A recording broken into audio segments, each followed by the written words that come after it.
decimals that truncate or end into fractions. Converting a repeating decimal into a fraction is a bit different. So the textbook teaches us to create two equations. The first equation is x is equal to the repeating decimal. Now remember, we can do anything to an equation as long as we do it to both sides of the equal sign. So what we're trying to do is adjust this decimal so that the repeating digits are on both the left and the right hand side of the decimal point. So if I multiply 0.33 by 10, or multiply both sides by 10, I get 10x is equal to 3.3. Now what we want to do is we want to take the second equation, 10x equals 3.3, and subtract the first equation, x equals 0.3, and we get 9x is equal to 3. How do we get x by itself? We divide by 9, so therefore we divide the other side by 9, and we get x equals 1/3. So the repeating decimal 0.33 has an equivalent fraction of 1/3. Let's look at another example. 0.1212 repeating. Our first equation is going to be x is equal to the repeating decimal. Then we ask ourselves, what do we need to multiply both sides by in order to get the repeating digits on both the left and the right hand side of the decimal? So if we multiply by 100 on both sides, we get 100x is equal to 12.12. We now have our two equations. We take the second equation, 100x equals 12.12, and we subtract the first equation, x equals 0.12, and we get 99x is equal to 12. Dividing through by 99 to get x by itself on both sides, and simplifying, we get x is equal to 4/33. One more example, the decimal 0.123123.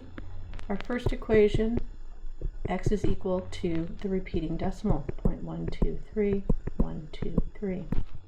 Next, we ask ourselves, what do we need to multiply both sides by in order to get the repeating digits on both the left and the right hand side of the decimal point? If we multiply by 1,000 on both sides,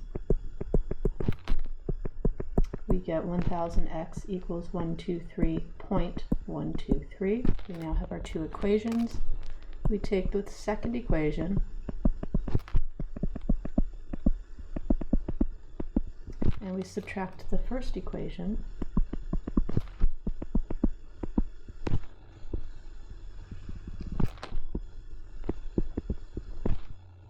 and we get 999x equals 123.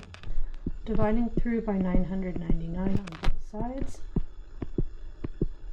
we get our fraction, which we then need to simplify. So if we divide both top and bottom by 3, we end up with x equals 41/333.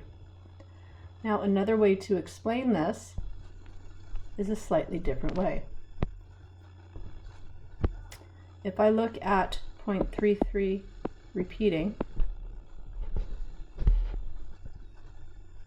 I ask myself, how many digits are repeating? We have one repeating digit.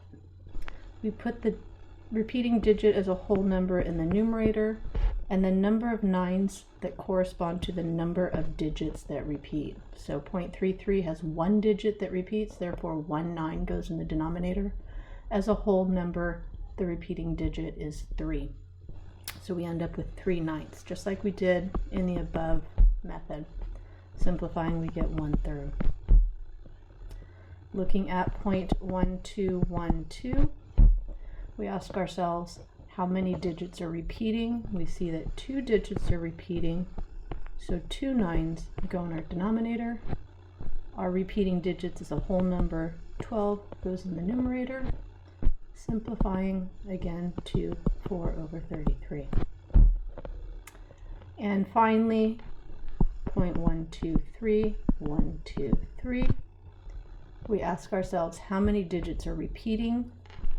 We have 3 digits repeating, therefore our denominator has 3 9s, and we write the repeating digits as a whole number in the numerator, simplifying to 41/333. Either method works. Whichever one makes more sense to you, I suggest you go with. Again, the textbook says to create 2 equations.